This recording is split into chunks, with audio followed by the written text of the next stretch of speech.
नमस्कार साथियों, BDR learning channel में पुनः आपका बहुत बहुत स्वागत है।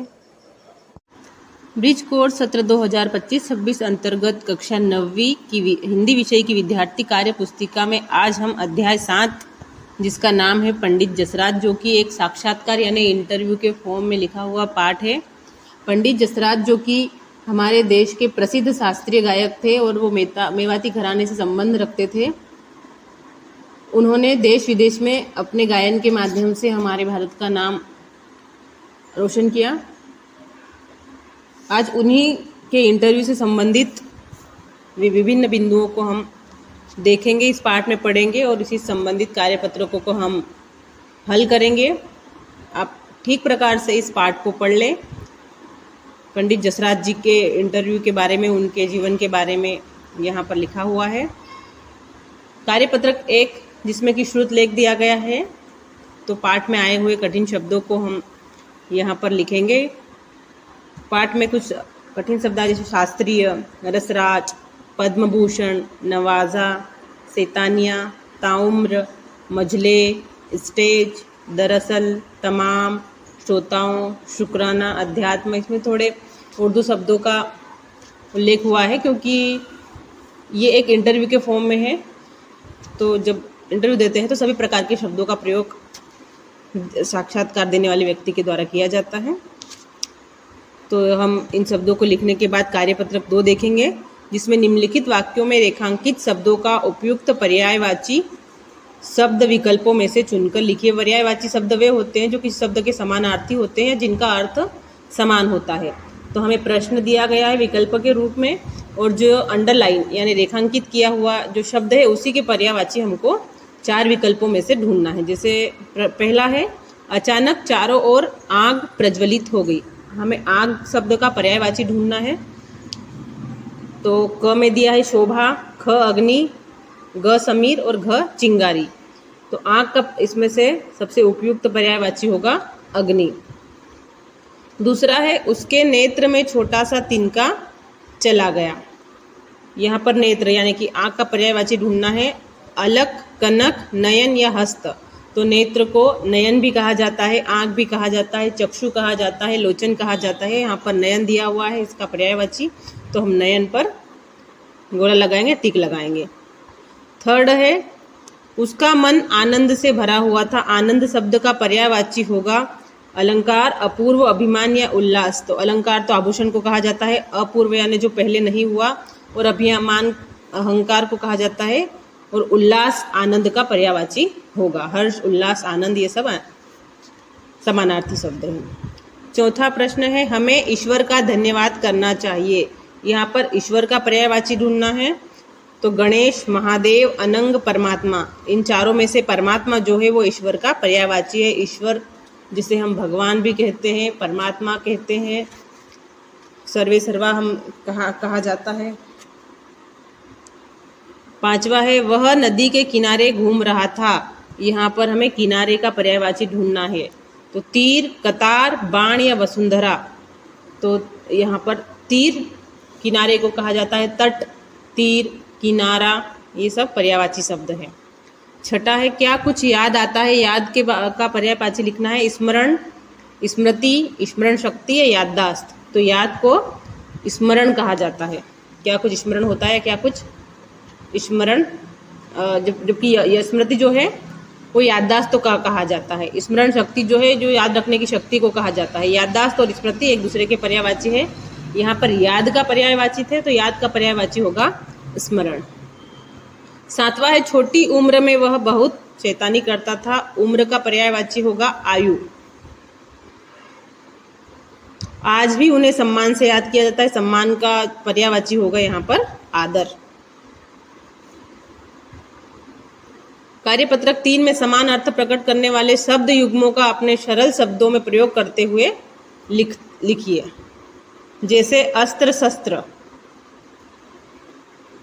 तो अस्त्र का अर्थ होता है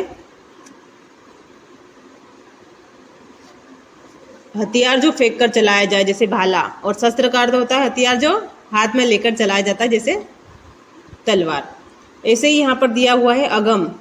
अगम, अगम का अर्थ होता है जहाँ पहुँचा, नहीं जा सकता।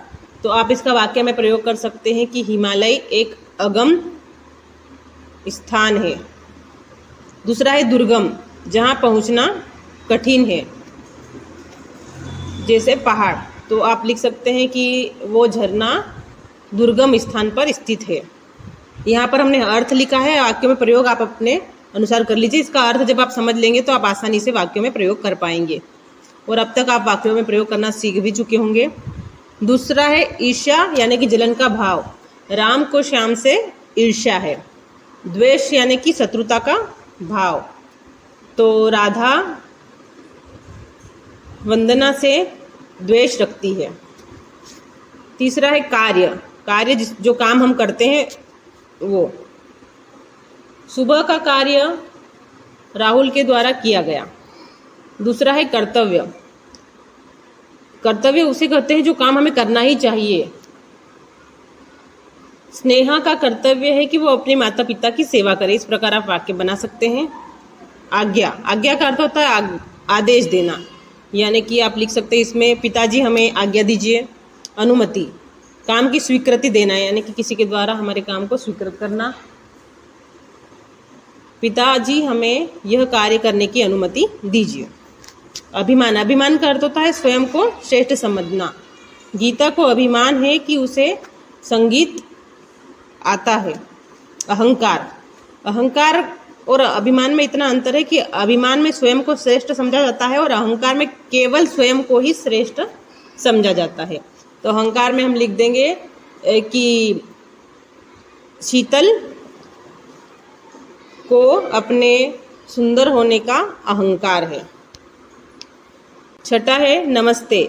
नमस्ते किसी एक व्यक्ति को अभिवादन के लिए प्रयोग किया जाता है, जैसे श्री नीलकंठ जी ने श्री नीलकंठ जी ने शालिग्राम जी को अभिवादन किया है, नमस्ते किया। नमस्कार एक से अधिक व्यक्तियों के अभिवादन के लिए किया जाता है। तो छात्र ने अपने सभी शिक्षकों को नमस्कार किया। इस प्रकार आप वाक्य इसका बना सकते हैं। कार्यपत्रक 4 है, पाठ में आए हुए शब्दों का अर्थ लिखना है और उनका वाक्यों में प्रयोग करना है। पहला है शुरुआती। शुरुआती शब्द का अर्थ होता है प्रारंभिक। आपकी प्रारंभिक शिक्षा कहाँ से पूर्ण हुई, ये आप वाक्य बना सकते हैं। दूसरा है रसराज। रसों के राजा को रसराज कहा जाता है। श्रृंगार रस को रसराज कहा जाता है। तीसरा शब्द है निधन। निधन मृत्यु को कहा जाता है। श्रीमन जी का निधन हो चुका है। शैतानी का अर्थ होता है शरारत, बच्चे शैतानी करते हैं। ताउम्र, ताउम्र का अर्थ होता है जीवन पर्यंत या जीवन भर। उन्होंने ताउम्र संघर्ष किया।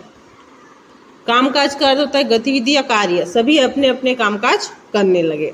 साधना का अर्थ होता है ध्यान। साधु सदैव साधना में लीन रहते हैं। अगला है मोहर। मोहर का अर्थ होता है छाप या निशान। उसने कागज पर लगी मोहर पर हस्ताक्षर कर दिया। श्रोता, श्रोता का अर्थ होता है सुनने वाला। श्रोता कहानी ध्यान से सुन रहा था। शुक्राना, शुक्राना का अर्थ होता है धन्यवाद। हमें ईश्वर का शुक्राना करना चाहिए। आप अपने अनुसार भी वाक्य बना सकते हैं। आवश्यक नहीं कि जो वाक्य हमने लिखे वही आप लिखें, और यदि आपको यही वाक्य अच्छे लगते हो तो आप ये भी नोट डाउन कर सकते हैं। कार्यपत्रक 5 में आपको अपनी रुचि के बारे में विस्तार से लिखना है। रुचि यानी कि हमें क्या चीज़ पसंद है, हम खाली समय में कौन सा कार्य करना पसंद करते हैं जिससे हम उबाऊ या बोर फील ना करें। तो आप अपने अनुसार भी इस कार्यपत्र को पूर्ण कर सकते हैं। ये यदि आपको सहायता चाहे तो आप हमारे ये स्क्रीनशॉट लेकर भी इस कार्यपत्र को पूर्ण कर सकते हैं।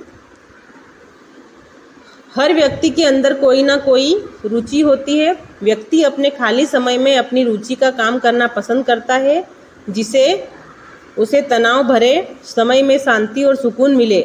मेरा पसंदीदा शौक खाली समय में रुचिपूर्ण और ज्ञानवर्धक किताबों को पढ़ना है। रुचि हमें दैनिक जीवन की भीड़ से अलग रखकर हमारे दिमाग को ताज़ा और शांत बनाती है। इसके आगे आप जो भी लिखना चाहें वो भी लिख सकते हैं। जैसे अगर आपको क्रिकेट खेलना पसंद हो या कोई अन्य खेल खेलना पसंद हो तो आप उसका उल्लेख भी कर सकते हैं। साथ ही यदि आपको गाना या फिर नाचना या फिर पहाड़ों पर घूमना, ये जो भी चीज़ें आपकी रुचि में आती है आप उनका उल्लेख भी कर सकते हैं। यहाँ पर किताब पढ़ने का उल्लेख किया गया है, तो आप आवश्यक नहीं कि आप भी इसकी नकल करके यही लिखें, अपने अनुसार आप इस कार्यपत्रक को डील कर सकते हैं। कार्यपत्रक 6 है, अपने प्रिय शिक्षक के बारे में लिखिए। तो आपके जो भी प्रिय शिक्षक है, जो भी विषय आपको पढ़ाते हैं, जो भी अच्छे लगते हैं, आप उनके नाम का भी उल्लेख कर सकते हैं, उनके बारे में आप पॉइंट लिख सकते हैं।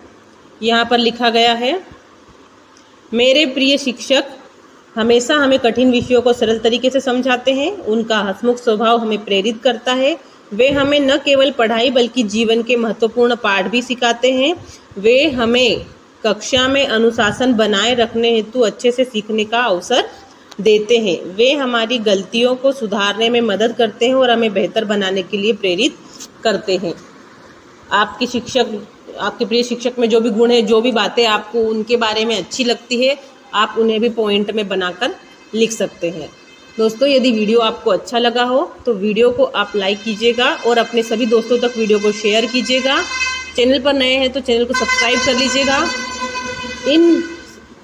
इस पाठ के अतिरिक्त आपको पिछले पाठों को या फिर अंग्रेजी एवं गणित विषय की कार्य पुस्तिका के समाधानों को देखना है तो आप हमारे चैनल की प्लेलिस्ट में जाकर देख सकते हैं। मिलते हैं नेक्स्ट वीडियो में। Thank you.